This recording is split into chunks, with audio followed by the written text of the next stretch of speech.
Assalamualaikum, semoga Allah merahmati dan memberkahi kalian. Semoga teman-teman semua dalam keadaan sehat walafiat. Setelah salam, saya ingin mengajak teman-teman untuk berlangganan kanal kami agar setiap video baru kami sampai ke kalian. Sekarang mari kita lanjutkan ke ceritanya. Pagi itu, suasana jalanan di sebuah pasar kecil di pinggiran kota sudah ramai. Pedagang sibuk menata dagangan, pembeli mondar-mandir, dan suara klakson angkot bersahutan. Di salah satu sudut jalan, seorang gadis SMA dengan seragam abu-abu putih sedang duduk di dekat gerobak sederhana penuh dengan kue-kue tradisional. Namanya Alia, siswi kelas 2 SMA yang setiap pagi membantu ibunya berjualan demi menutupi biaya sekolahnya. Alia dikenal sebagai anak yang rajin.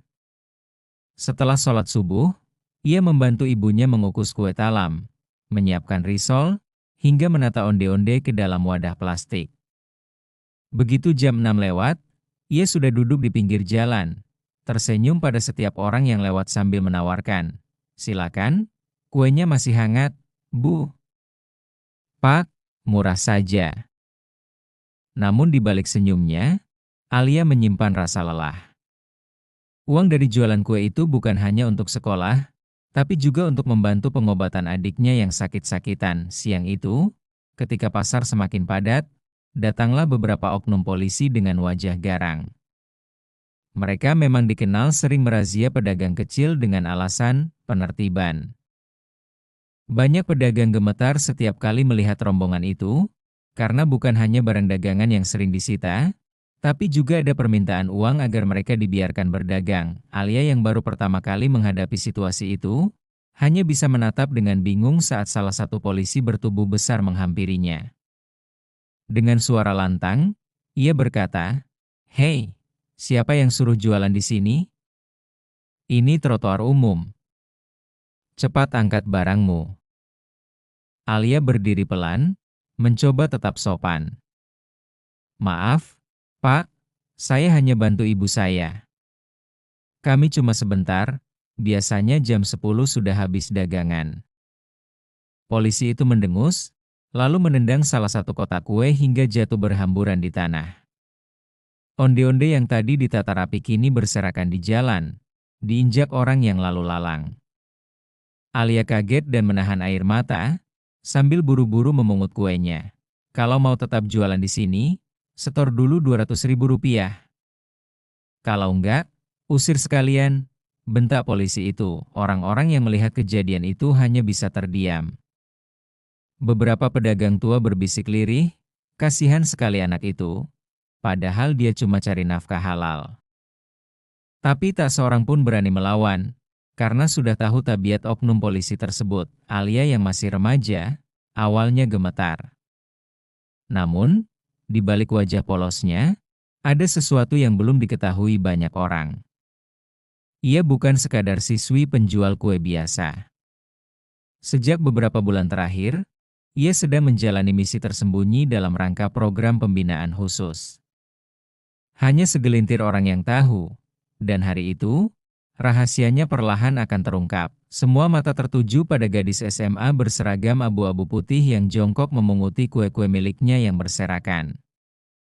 Tangan Alia gemetar, matanya berkaca-kaca, namun di balik wajah sendu itu ada sorot berbeda. Sorot mata yang tajam dan penuh kendali. Polisi berbadan besar itu berdiri dengan dada membusung, seolah bangga setelah menendang kotak kue Alia. Ia meludah ke tanah dan kembali berkata keras, "Cepat. Kalau nggak mau setor, minggir dari sini. Jangan bikin macet jalan." Alia menunduk sebentar, menarik napas panjang. Orang-orang yang menonton mengira gadis itu akan menangis atau pasrah. Namun, berbeda dari dugaan mereka, Alia tiba-tiba berdiri tegak, menatap lurus ke arah polisi itu. Tatapannya dingin, jauh berbeda dari ekspresi polos seorang siswi SMA biasa. "Pak," katanya dengan suara tenang tapi tegas, sebagai aparat seharusnya melindungi rakyat kecil, bukan menindas. "Apa yang Bapak lakukan ini bukan penertiban, tapi pemalakan." Suara Alia menggema, membuat para pedagang yang tadinya diam saling berbisik. Polisi itu terkejut sesaat, namun rasa gengsinya membuat ia semakin marah.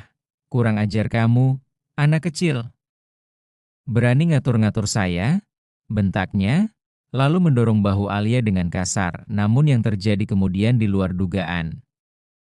Alia bergerak cepat, tubuhnya berputar, menangkis tangan polisi itu dengan teknik bela diri yang rapi. Hanya dalam sekejap, polisi itu kehilangan keseimbangan dan hampir terjatuh. Orang-orang yang menonton terbelalak, sebagian bahkan menutup mulut karena tak percaya. "Ya Allah, anak itu bisa silat," bisik seorang pedagang. Polisi itu semakin murka. Ia mencoba menendang Alia, tapi gadis itu melompat ringan ke samping. Lalu dengan sekali gerakan cepat, ia menangkap kaki polisi tersebut dan memutarnya sedikit. Braak! Tubuh polisi berbadan besar itu jatuh terhuyung ke tanah, kerumunan langsung riuh. Beberapa orang bertepuk tangan pelan, tapi cepat-cepat menutup mulut karena takut. "Siapa sebenarnya anak ini?" tanya seorang bapak tua yang baru saja membeli kue. Alia berdiri di atas, dengan wajah tetap tenang. Namun kali ini ia tidak lagi menutupi identitasnya. Ia mengeluarkan sebuah kartu kecil dari saku seragamnya, lalu menatap polisi yang terkapar itu. "Saya bukan hanya penjual kue, Pak," ucapnya tegas. "Saya bagian dari tim intel remaja binaan Kepolisian Pusat. Kami ditugaskan untuk memantau oknum yang menyalahgunakan jabatan." Kerumunan pasar terdiam. Polisi yang jatuh itu mendadak pucat. Ia tidak menyangka bahwa gadis SMA yang tadi ditendangnya ternyata seorang intel yang sedang menyamar, namun Alia belum selesai. Ia menunduk, memungut kuenya yang masih tersisa, lalu berkata keras agar semua orang mendengar, "Jangan takut. Tidak ada aparat yang boleh semena-mena menindas rakyat kecil. Kalau ada yang berbuat zalim, laporkan. Negara tidak butuh oknum seperti ini." Teriakan dukungan pun terdengar. "Betul. Kami sudah lama dipala terus-terusan," teriak seorang pedagang sayur. "Tolong tindak tegas, Nak." Polisi yang sudah jatuh berkeringat dingin. Dua rekannya yang tadinya ikut datang hanya bisa mundur, takut ikut terjerat masalah. Namun, Alia tahu bahwa ini baru permulaan. Ia harus mengungkap lebih banyak bukti, karena oknum itu bukan bekerja sendiri. Ada jaringan di balik pungutan liar ini. Dan pasar kecil itu hanyalah salah satu dari banyak lokasi pemalakan. Hari itu, orang-orang di pasar menyaksikan sendiri bahwa gadis SMA penjual kue yang tampak biasa ternyata bukan sembarang gadis. Ia adalah bagian dari sebuah operasi besar yang akan membuka aib oknum aparat arogan. Setelah kejadian mengejutkan itu, suasana pasar berubah drastis. Orang-orang yang tadinya takut mulai berani bicara, meski masih berbisik. Polisi yang sempat terjatuh kini bangkit dengan wajah merah padam, tapi tidak berani lagi mendekat. Rekan-rekannya yang biasanya segarang memilih mundur pelan, khawatir ikut terlibat masalah. Alia berdiri tegak, menatap kerumunan dengan tenang. Ia tahu, menyatakan identitasnya di depan umum memang berisiko. Namun ada saatnya penyamaran harus dibuka, terutama ketika nyawa dan harga diri rakyat kecil diinjak-injak. "Pak," kata Alia dingin kepada polisi itu, "Bapak bukan sekali ini melakukan pemalakan. Kami sudah mengawasi selama beberapa minggu. Semua tindakan Bapak sudah terekam." Polisi itu terdiam. Ia mencoba menyangkal, "Jangan fitnah saya. Saya cuma jalankan tugas." Namun Alia tersenyum tipis. Ia mengangkat ponselnya, lalu menekan sebuah tombol. Dari speaker kecil keluar rekaman suara. Suara polisi yang sama, terdengar jelas meminta uang dari pedagang dengan nada mengancam. "Kalau nggak setor, saya sita daganganmu. Cepat kasih uangnya, kalau mau aman jualan di sini." Kerumunan langsung bergemuruh. Para pedagang saling menunjuk, wajah mereka penuh kemarahan. "Itu suaranya dia. Betul sekali, teriak seorang ibu penjual sayur. Kami sering dipaksa setor uang. Kadang sehari bisa sampai 3 kali. Tambah bapak penjual buah, wajah polisi itu semakin pucat. Keringat mengucur di pelipisnya, namun Alia tidak berhenti di situ. Ia mendekat, suaranya lebih pelan tapi penuh tekanan. Dan bukan hanya pasar ini. Kami sudah punya bukti kalau Bapak dan beberapa orang lain membuat sistem setoran dari pasar ke pasar. Uang itu tidak masuk kas negara, melainkan ke kantong pribadi. Orang-orang semakin berani bersuara. Ada yang menyoraki, ada yang mengepalkan tangan. Polisi itu terlihat gemetar, apalagi ketika Alia melanjutkan, nama-nama atasan Bapak yang ikut terlibat juga sudah kami catat. Jadi jangan kira bisa lolos hanya dengan menuduh saya fitnah. Kerumunan semakin panas. Rekan-rekan polisi itu yang tadi menyingkir kini saling pandang dengan cemas.